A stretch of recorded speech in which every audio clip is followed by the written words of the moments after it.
அமெரிக்காவுக்கு ஒரு நாட்டை ஆளும் பழக்கம் கிடையாது. மாறாக அமெரிக்கா என்ன செய்யும்?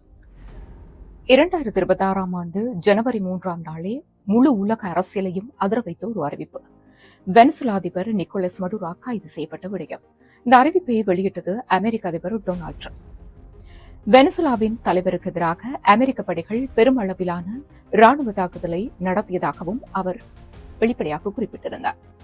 வெனிசுலாவின் முன்னாள் தலைவர் ஹியூகோ ஜாவேஸின் அரசியல் வாரிசுதான் இந்த நிக்கோலஸ் மடுரோ. 2013ஆம் ஆண்டு ஆட்சிக்கு வந்த மடுரோ காலப்போக்கில் ஒரு ஜனநாயக தலைவர் என்பதற்கு பதிலாக ஒரு அதிகார ஆட்சியாளராகவே அழைக்கப்பட தொடங்கியிருந்தார். தேர்தல் சர்ச்சைகள், எதிர்க்கட்சிகளின் அடக்குமுறை, மக்கள் போராட்டங்கள், வெனிசுலா ஒரு முடிவில்லாத அரசியல் நெருக்கடிக்கு சிக்கியிருந்தது. இந்த நிலையில் மடுரோ ஆட்சிக்கு எதிராக பல ஆண்டுகளாக அமெரிக்கா கடுமையான நிலைப்பாட்டினை எடுத்திருந்தது. குறிப்பாக பொருளாதார தடைகள், சர்வதேச அழுத்தங்கள் மற்றும் மடுரோ மீது போதைப்பொருள் தீவிரவாதம், நார்கோ டெரரிசம் குற்றச்சாட்டையும் முன்வைத்திருந்தது. வெனிசுலா அரசு சர்வதேச போதைப்பொருள் கடத்தலுக்கு ஆதரவாக இருப்பதாகவும் அமெரிக்க அதிகாரிகள் குற்றம் சாட்டியிருந்தனர். இந்த நிலையில் 2025 இறுதிக்கால பகுதியில் அமெரிக்காவின் ராணுவ நடவடிக்கைகள் தீவிரமடைந்து இருந்தது.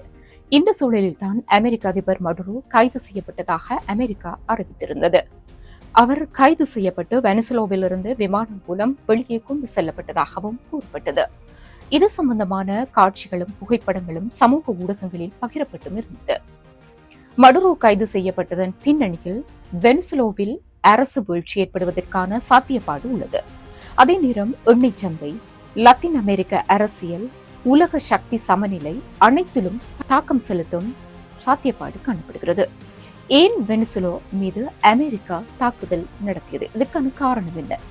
போதைப்பொருள் கடத்தல் குற்றச்சாட்டு அமெரிக்கா முன்வைத்திருந்தது. வெனிசுலா அரசு, குறிப்பாக அதிபர் நிக்கோலஸ் மடுரோ சர்வதேச போதைப்பொருள் கடத்தலை ஆதரிக்கின்றார் என்ற குற்றச்சாட்டும் அமைந்திருந்தது. அதே நேரம் அமெரிக்க நீதிமன்றத்தில் மடுரோ மீது நார்கோ டெரரிசம், அதாவது போதைப்பொருள் தீவிரவாத குற்றச்சாட்டும் பதிவு செய்யப்பட்டிருந்தது. இதை தடுக்கவே US ட்ரக் வேர் நடத்துவதாக கூறியிருந்தது. அதே நேரம் அமெரிக்காவுக்குள் போதைப்பொருள் வருவதை தடுக்கவும் இந்த ட்ரக் ஃபேர் நடத்தியதாகவும் குறிப்பிட்டிருந்தது.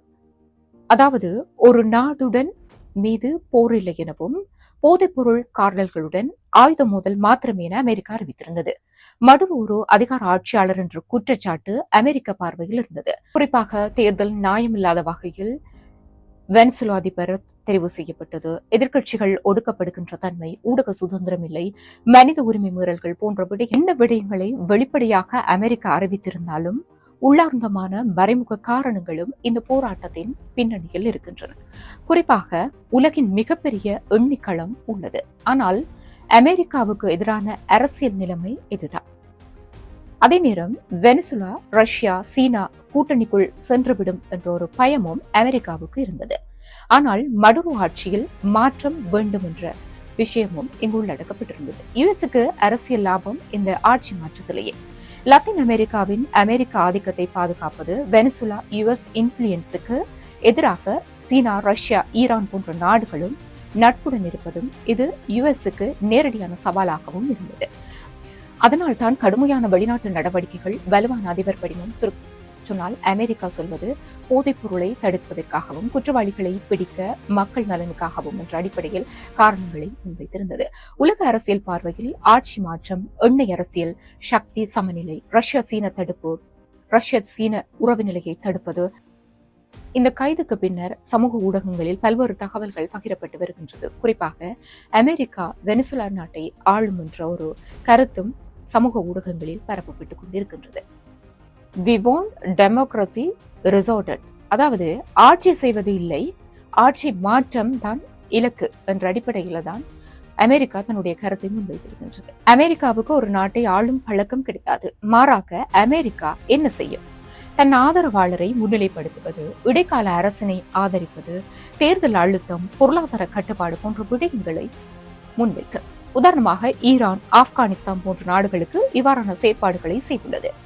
உண்மையில் இதெல்லாம் நடக்கிறதுக்கான வாய்ப்புகள் இருக்கின்றதா? நிச்சயமாக. உண்மையில் மடுரோ ஆட்சி வீழ்ச்சி பெறும். US ஆதரவு கொண்ட இடைக்கால அரசு தோன்றும். புதிய தேர்தல் அழுத்தம் ஏற்படும். பொருளாதார எண்ணெய் ஒப்பந்தங்களில் அமெரிக்கா செல்வாக்கு செலுத்தும்.